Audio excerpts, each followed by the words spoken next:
बोले श्यावर रामचंद्र भगवान की जय।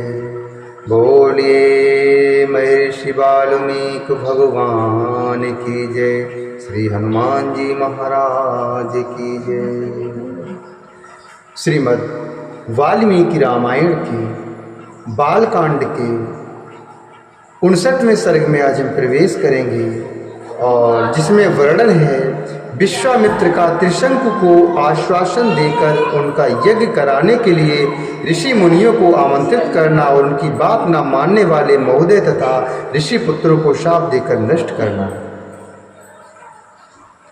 शतानंद जी कहते हैं, हे श्री राम, साक्षात चांडाल के स्वरूप को प्राप्त हुए राजा त्रिशंकु के पूर्वोक्त वचन को सुनकर कुशिक नंदन विश्वामित्र जी ने दया से द्रवित होकर उनसे मधुर वाणी में कहा, हे वत्स, हे इक्ष्वाकुकुल,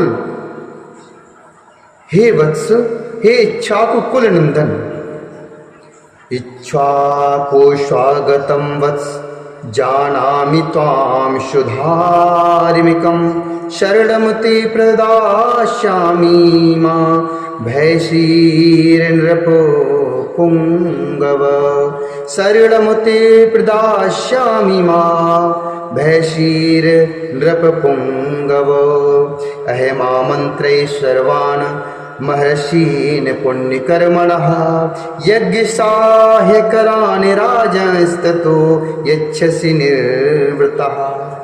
हे वत्स, हे इक्ष्वाकुकुलनंदन, तुम्हारा स्वागत है। मैं जानता हूँ तुम बड़े धर्मात्मा हो। हे नृप प्रवर, डरो मत, मैं तुम्हें शरण दूंगा।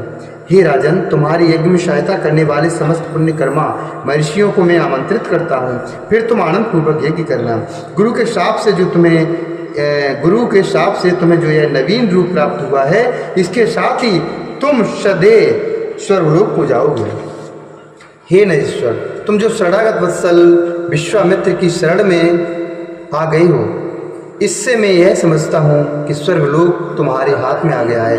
ऐसा कहकर महातेजस्वी विश्वामित्र ने अपने परम धर्मपरायण महाज्ञानी पुत्रों को यज्ञ की सामग्री जुटाने की आज्ञा दी।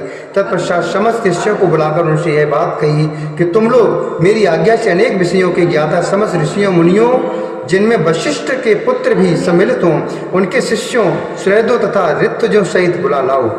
जिसे मेरा संदेश देकर बुलाया गया हो वह अथवा दूसरा कोई यदि इस यज्ञ के विषय में कोई अवहेलनापूर्ण बात कहे तो तुम लोग वह सब पूरा मुझसे आकर कहना।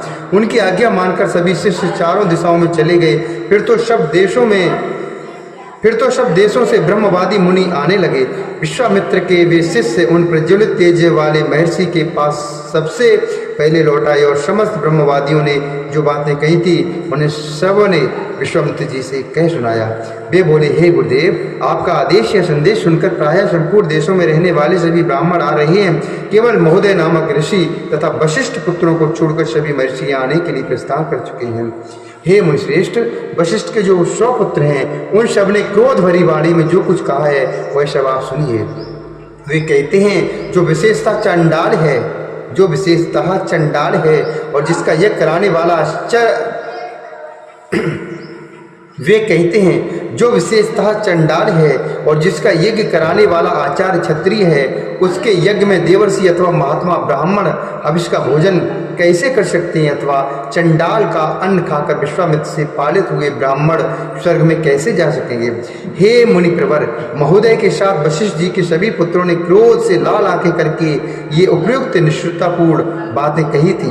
उन सबकी वह बात सुनकर मुनिवर विश्वामित्र के दोनों नेत्र क्रोध से लाल हो गए और वे रोष पूर्वक इस प्रकार बोले, मैं उग्र तपस्या में लगा हूं और दोष ये दुर्वासा, मैं उग्र तपस्या में लगा हूं और दोष या दुर्भावना से रहित हूं, तो भी जो मुझ पर दोषारोपण करते हैं वे दुरात्मा भस्मीभूत हो जाएंगे, इसमें संशय नहीं है। आज कालपास से बंधकर वे यमलोक में पहुंचा दिए गए।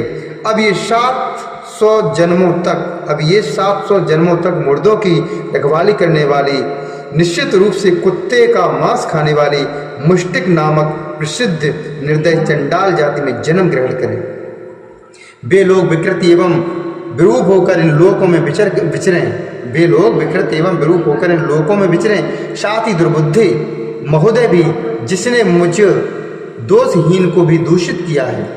मेरे क्रोध से दीर्घ काल तक सब लोगों में निंदित, दूसरे प्राणियों की हिंसा में तत्पर और दया शून्य निषाद योनि को प्राप्त करके दुर्गति भोगेगा।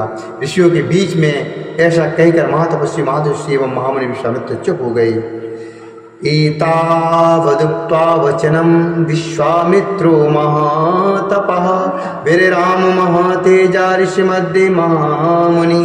इत्यार्षे श्रीमद् रामायणे वाल्मीकि आदि काव्ये बालकांडे एकोनविंशतितमः सर्गः। इस प्रकार श्री वाल्मीकि निर्मित आर्ष रामायण आदि काव्य के बालकांड में 58वां